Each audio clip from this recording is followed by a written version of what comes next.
Hola, ¿qué tal? Saludos y bienvenidos a la redacción española de Euronews. Bienvenidos un día más a Euronews Hoy. Les saludamos desde aquí para contarles las noticias más importantes de la jornada que hemos estado preparando para ustedes a lo largo de todo el día. Y aquí van los titulares. Chicago impone una cuarentena a los viajeros procedentes de 15 estados de Estados Unidos. El país ha superado los 130.000 muertos por coronavirus.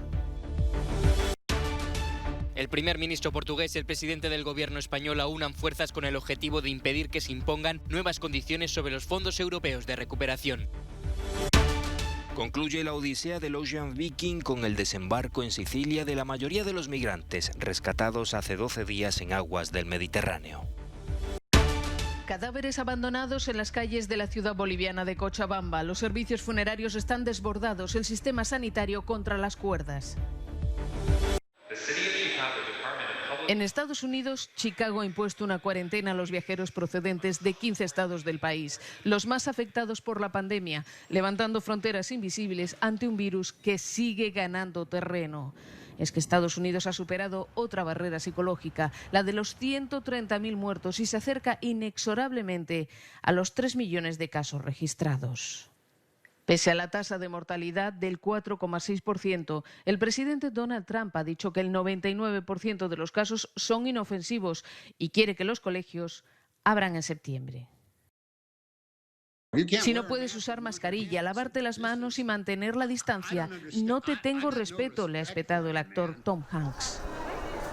Por detrás de Estados Unidos a nivel mundial sigue Brasil con 1,6 millones de contagios y 65.000 fallecidos, pese a lo cual su ciudad más poblada y afectada, Sao Paulo, reabrió este lunes bares y restaurantes.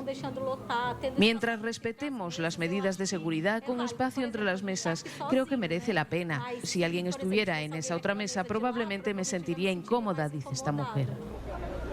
Del lado de Europa, Grecia cerró este lunes sus fronteras a todos los viajeros procedentes de Serbia, salvo en casos esenciales. Esto se debe al repunte de contagios en el país balcánico, en especial en Belgrado, donde se han vuelto a imponer medidas restrictivas. En España, las fuerzas de seguridad cierran los accesos a la comarca de Amariña, en Lugo, donde son al menos 119 los casos de COVID-19 activos. En la comarca de Segrià, en Cataluña, también aislada, se han doblado los contagios en la última semana, superando las 520 infecciones. Esta rotonda en la que me encuentro es precisamente la de Figueras, el último municipio de Asturias. A mi derecha está el río Eo, que es el que separa la región de Asturias de Galicia y en concreto de la comarca de Amariña, la que está ahora mismo con un confinamiento suave, pero este confinamiento implica que la población no puede ni entrar ni salir de esta comarca compuesta por 10 municipios, y este confinamiento se produce a tan solo unos días de las elecciones autonómicas en Galicia, que son el próximo domingo. La población tiene que usar obligatoriamente la mascarilla, puede salir de sus casas, pero no puede salir de la comarca de Amariña. La Guardia Civil ha montado aquí un control y otro control en Galicia, justo del otro lado del río, que es atravesado por un puente del río Eo. Aquí en Figueras, para Euronews, Beatriz Beiras. Primera reunión de los países del sur de Europa para unir fuerzas. España y Portugal se dan la mano de forma simbólica con el objetivo de impedir que los países más fuertes económicamente impongan más condiciones para acceder a los fondos de recuperación. El primer ministro portugués, António Costa, señala que la propuesta que existe es equilibrada. Si queremos que uno de los objetivos sea el aumento de la capacidad de recuperación de la Unión Europea, debemos tener objetivos para reducir la pobreza y la deuda. Son objetivos que fortalecen la resistencia de toda la Unión, que aceleran nuestra transición climática, que fortalecen nuestra capacidad de recuperación económica. Y creo que, de una manera muy razonable y sensata, esta es la manera de fijar un programa que no es ni un cheque en blanco ni una nueva troika. El gobierno español confía en que la negociación salga adelante este mes. Creo que el objetivo ahora mismo es la recuperación económica, es recuperar la senda de crecimiento económico, de creación de empleo, y en ese sentido es tan importante el poder llegar a un acuerdo en el mes de julio. Julio tiene que ser el mes del acuerdo europeo. Espera que cuanto antes circulen los fondos europeos.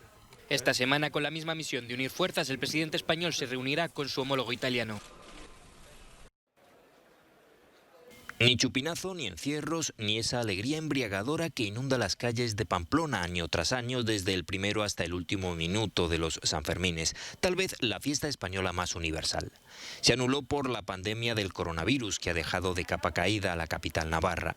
Por vez primera en muchos años, este 7 de julio no es el foco de atención del mundo. Para saber cómo está Pamplona hemos hablado con su alcalde, Enrique Maya. La gente está triste, ¿no? Y eso también tiene su importancia, ¿no? Y desde el punto de vista económico, pues muchísimo dinero que se deja de ingresar, del orden de 100 millones de euros. Pero también pues un ejercicio de responsabilidad, porque esta pandemia, este coronavirus está ahí, es muy amigo de las aglomeraciones y también es la fiesta de estar juntos, de estar pegados, de estar abrazados, y es incompatible con el coronavirus y por lo tanto esa suma de tristeza, de pérdida económica y de responsabilidad. El alcalde, que sufrió en sus carnes la enfermedad, promete resarcir a sus ciudadanos en las fiestas del año que viene y lanza esta invitación al mundo. Estamos todos deseando que sean los mejores Sanfermines de la historia, vamos a poner todos los medios y vamos a potenciar lo bueno de los Sanfermines y vamos a intentar reducir lo negativo. Están invitados pues a los mejores Sanfermines de la historia. Se ha hecho esperar, pero al final Londres acude al rescate del mundo de la cultura. Tras meses de peticiones de auxilio de un sector asfixiado por el coronavirus, el gobierno británico ha anunciado un paquete de ayudas de algo más de 1.700 millones de euros para salvar, según palabras del ministro de Cultura, las joyas de la corona. Lamentablemente, no todos los empleos sobrevivirán, es triste, pero así pasará, tengo que ser honesto. Por supuesto que veremos más despidos. Los confinamientos desembocaron en cierres masivos de museos, galerías de arte, cines y teatros, dejando sin empleo a miles de trabajadores. Sería maravilloso que esto detuviera los despidos de noviembre y permitiera a los teatros planificar la próxima temporada, porque las representaciones serán pequeñas y tendremos que hacer una reestructuración. El paquete de ayudas anunciado por el gobierno llega días después de que las salas de cine de todo el país aparecieran cubiertas con cintas que pedían más apoyo del Ejecutivo. Se espera que en breve publique una guía para una difícil reapertura gradual del mundo de las artes escénicas. La odisea del Ocean Viking concluye en Porto Empedocle, la isla italiana de Sicilia. La mayoría de los 180 inmigrantes que estaban a bordo, tras ser rescatados en aguas del Mediterráneo, han desembarcado tras 12 días de tensa espera, marcados por episodios de violencia, intentos de suicidio e incluso de saltos por la borda. Durante la noche, 123 migrantes han abandonado este barco humanitario tras dar negativo en las pruebas del coronavirus.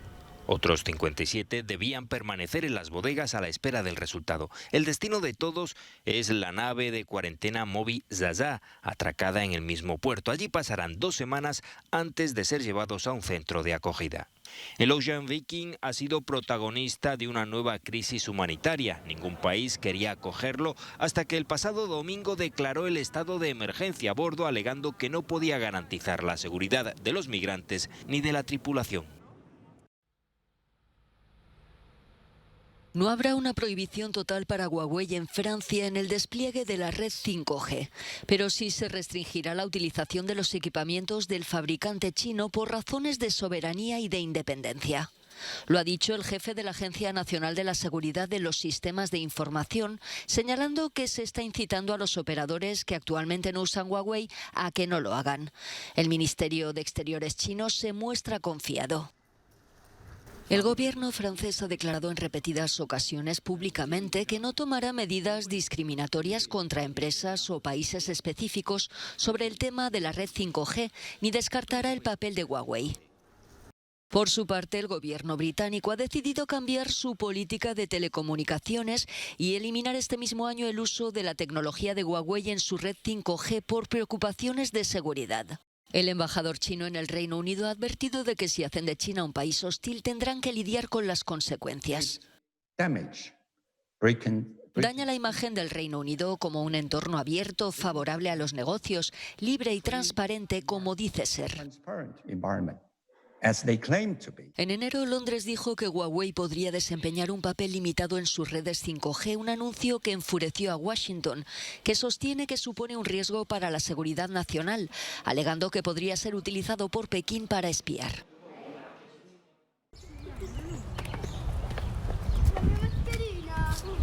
La COVID-19 profundiza el desempleo juvenil. Lo que ya era un problema ha empeorado notablemente en países como Italia.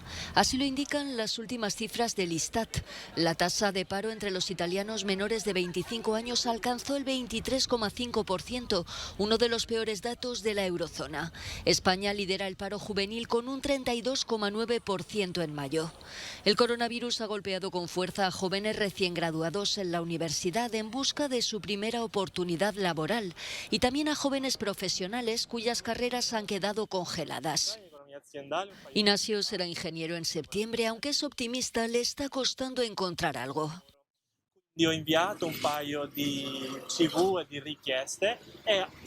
Mandé unos currículums y aunque me respondieron, todos me dijeron que a causa de la COVID el reclutamiento había sido suspendido.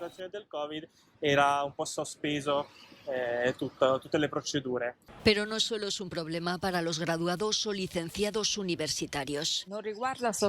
Además de a los menores de 25 años, ha afectado a los jóvenes entre 25 y 34 años. Antes de la COVID, la tasa de desempleo en esa franja había perdido 8 puntos en comparación con 2008 y hoy se han perdido 2 puntos más, con consecuencias a la hora de independizarse, formar una familia o tener hijos. La mayoría de quienes trabajan en sectores creativos están encontrando difícil volver a trabajar. Georgia tiene 30 años y solía trabajar como actriz. He luchado durante años para vivir de trabajos artísticos como enseñar teatro o hacer de payasa en hospitales infantiles. Ahora me pesa tener que trabajar como niñera porque no es lo que quiero hacer. Según la Organización Internacional del Trabajo, más de 1 de cada 6 jóvenes está fuera del mercado laboral debido a la pandemia, lo que significa que las jóvenes generaciones son las más afectadas y no solo en Italia. Los jóvenes profesionales en Italia y en otros países comparten el hecho de que trabajan principalmente en los sectores más golpeados por la crisis, como la hostelería y el turismo, las manufacturas y las ventas y el comercio minorista. Otro aspecto que tienen en común es que los jóvenes son los más precarios en el mercado laboral. Con una economía estancada durante décadas, Italia se enfrenta a un problema de larga duración, la fuga de cerebros. Jóvenes formados que no encuentran trabajo en Italia y se ven obligados a emigrar, aunque con la situación actual ni siquiera abandonar el país es una opción.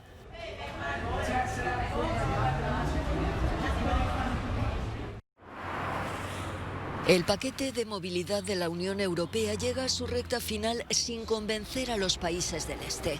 El plenario del Parlamento Europeo vota este miércoles la ratificación de un conjunto de directivas que suponen la mayor reforma del transporte. Las principales preocupaciones son la devolución de los conductores cada 3 o 4 semanas y la devolución de los camiones cada 8 semanas a la sede de la empresa. Las compañías más grandes ya han dado los pasos necesarios. Hemos tenido que abrir 3 nuevos centros logísticos en toda Europa para cubrir el continente. El proyecto de ley es de millones. Tuve que prepararme para estas nuevas restricciones para seguir siendo competitivo. La reubicación es la única forma. Lo lograré, pero ¿qué pasa con las pequeñas empresas? Con solo unos pocos camiones constituyen el 75% de nuestro sindicato. Las empresas búlgaras sospechan que la competencia occidental tomará el control de sus negocios y su fuerza laboral. Los transportistas de Europa del Este en la Unión Europea se verán en una grave desventaja competitiva con las compañías de Europa Occidental, pero también con transportistas de terceros países como empresas de Turquía, Serbia, Moldavia y Ucrania, que no se verán afectadas por el paquete de movilidad. Otra preocupación es el impacto ecológico de la política de devolución de camiones. Casi la mitad de los vehículos que regresen a su país estarán haciendo viajes vacíos. Justo antes de la votación final, el paquete de movilidad de la UE sigue dividiendo. Según las empresas de transporte búlgaras, se ha hecho muy poco para abordar sus principales preocupaciones a lo largo de los años. Obtener cualquier tipo de apoyo dentro del Parlamento Europeo también ha sido una dura batalla. El paquete de movilidad ha trazado una línea entre el este y el oeste, incluso en el Parlamento Europeo, dice el eurodiputado búlgaro Ángel Diambaski, quien se opone abiertamente a las nuevas directivas. Esto es puro bolchevismo y comunismo, es una toma del negocio. Apenas puedo explicar cómo se puede justificar esta acción antieconómica y antimercado. Cuando hablo con otros eurodiputados, tengo la sensación de que 3 de cada 4 saben lo que están haciendo, pero siguen la línea del partido y la línea nacional. Las compañías más pequeñas, la gran mayoría del mercado del transporte, temen la bancarrota. Aproximadamente la mitad de ellas no sobreviviría a los cambios y el PIB de Bulgaria también podría sufrir una contracción del 3%. Cadáveres abandonados en las calles. Esta es la imagen impactante que la pandemia está dejando en la ciudad boliviana de Cochabamba. Solo una manta cubre el cuerpo de esta persona mientras la gente pasa a su lado. Otro cadáver está tendido en el suelo. Los servicios funerarios de la ciudad están desbordados. No dan abasto para enterrar o incinerar los muertos que se acumulan. Bolivia, que declaró en marzo el estado de emergencia, atraviesa por el peor momento. Los contagios han disparado en las últimas semanas, hasta el punto de que en los hospitales se rechazan enfermos por falta de plazas. Significativo es el hecho de que ya son 3 los ministros contagiados en el gobierno de la presidenta interina Yanine Áñez, entre ellos la responsable de Sanidad. Hago una corta pausa en mis cotidianas tareas para ocuparme de mi salud y mi recuperación, después de haber dado positivo al COVID-19. Además de en Cochabamba, la situación es especialmente crítica en regiones como Santa Cruz, la más poblada del país. El sistema sanitario está contra las cuerdas. En la capital, La Paz, uno de los hospitales habilitados exclusivamente para pacientes con COVID-19, ha llegado al límite de su capacidad y el segundo está a punto de llenarse. Bolivia ha registrado más de 39.000 casos de COVID-19 y 1.434 muertes confirmadas. Se ha visto a familias peregrinando por los cementerios buscando una plaza para sus difuntos, mientras en los camposantos abren fosas comunes a marchas forzadas. En Colombia, un trágico incendio en un camión cisterna accidentado ha dejado al menos 7 muertos y medio centenar de heridos. Las víctimas eran vecinos de la zona que se habían agolpado alrededor del camión volcado junto a una carretera para tratar de recuperar el combustible. El vehículo no estalló, pero se incendió de forma súbita y brutal sin dar tiempo a la gente a ponerse a salvo. Sencillamente hubo una combustión del producto en el momento en que se estaban haciendo la extracción. 7 personas murieron calcinadas, al menos otras 40 fueron trasladadas a distintos hospitales, algunas con quemaduras muy graves. Aquí hay familiares que están buscando sus familiares que no se encuentran ya, porque de pronto fue la explosión que lo calcinó, ¿qué? Entonces están preocupados. El trágico accidente ocurrió en Pueblo Viejo, entre las ciudades de Barranquilla y Santa Marta, en una zona con altos índices de pobreza. Noruega entra en el mes de julio con frío y nieve tras atravesar una ola de calor que afectó a toda Europa. En estas fechas, incluso quienes viven cerca del círculo polar ártico deberían disfrutar de jornadas soleadas. Tras semanas de inactividad debido a la pandemia, los guías turísticos ponen al mal tiempo buena cara. Galdhøpiggen, la montaña más alta de Noruega, les espera. Estamos pendientes en días así, la gente suele ir poco abrigada. Se hacen recorridos un poco más cortos, de 45 minutos a 1 hora. Creo que vamos a bajar, no tenemos neumáticos de invierno, así que deberíamos bajar lo antes posible. Es encantador en verano. El clima y la visibilidad pueden cambiar rápidamente. La mayoría espera que para mejor. Excitación en la reapertura del Louvre en París tras 4 meses confinado. El museo más visitado del mundo nunca había estado tanto tiempo cerrado desde la Segunda Guerra Mundial. Es una oportunidad para visitar el Louvre de una manera diferente, con menos gente. Por lo general recibimos más de 30.000 visitantes al día, unos 40.000 en verano. Y ahora tenemos una asistencia limitada a 7.500 visitantes, por ejemplo, hoy. Muchos llevaban días esperando este momento, otros toda una vida. El 75% del público del Louvre suele ser extranjero, pero de momento solo pueden entrar los visitantes de países europeos. La Gioconda ha vuelto al trabajo, nunca antes se había podido disfrutar de ella sin aglomeraciones. Estoy muy contenta porque para mí el Museo del Louvre representa uno de los museos más grandes del mundo, uno de los más bellos. Puedes verlo en internet, pero entrar y ver las obras en vivo es lo mejor.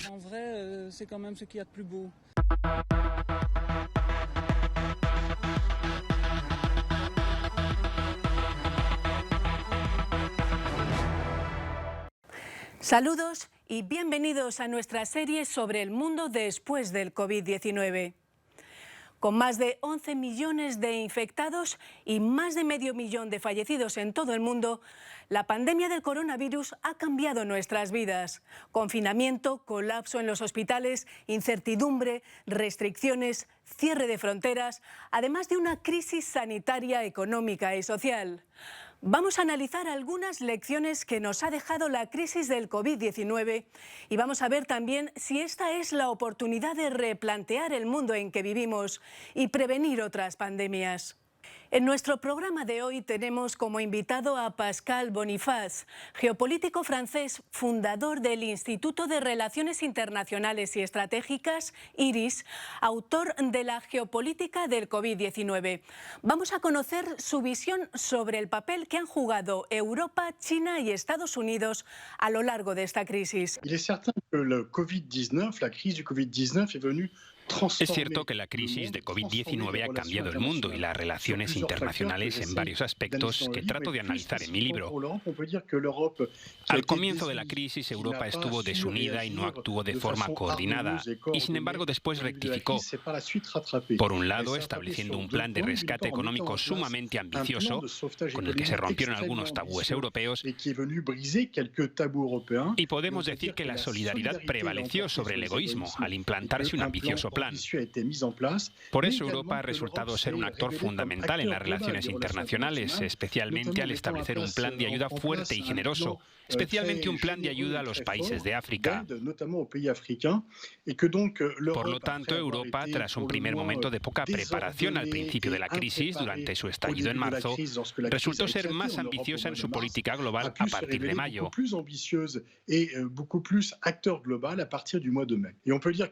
Y podemos decir que en esta pandemia global China ha retomado la senda del crecimiento económico, aprovechando la ausencia de Estados Unidos y la caótica gestión de la crisis del COVID-19 por parte de Donald Trump, con su diplomacia arrogante y excesiva respecto a las mascarillas y su propaganda.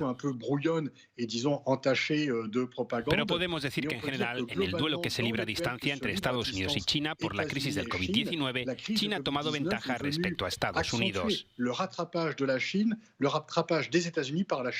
La propagación del virus provocó el cierre de las fronteras y el bloqueo del espacio aéreo, causando una recesión sin precedentes que ha requerido estrategias globales de prevención. Y según Pascal Boniface, ha puesto además en evidencia la crisis del multilateralismo. Sin duda, el mundo occidental se creía a salvo de una pandemia, pensando que solo afectaría a los países asiáticos y africanos. Pero de hecho, los países europeos se han llevado la peor parte. Los países occidentales han pagado caro la crisis del COVID-19, más que los países asiáticos o africanos, que se suponía que eran los más frágiles. Y los países como Brasil y Estados Unidos, que pensaban que podrían gestionar la crisis solos, sin coordinar sus políticas y sus esfuerzos con otros países, han sido al final los que han salido peor parados por la crisis del COVID-19. Así que esta crisis viene a recordarnos que el multilateralismo es una necesidad imperiosa en un mundo globalizado, pero desgraciadamente el multilateralismo ya estaba en crisis antes de la pandemia, por lo que el COVID-19 ha reforzado la crisis del multilateralismo. Hasta aquí nuestra entrevista con el geopolítico francés Pascal Boniface. Bonifaz, que nos acompañó en nuestra serie sobre el mundo después del COVID. Hasta aquí esta última edición de Euronews Hoy. Muchas gracias por acompañarnos un día más. Ya no tenemos tiempo para más, pero ya saben que pueden seguir pegados a la actualidad en todo momento a través de nuestra web y nuestras redes sociales. Y les vamos a dejar ya con nuestro No Comment del día. Hasta la próxima.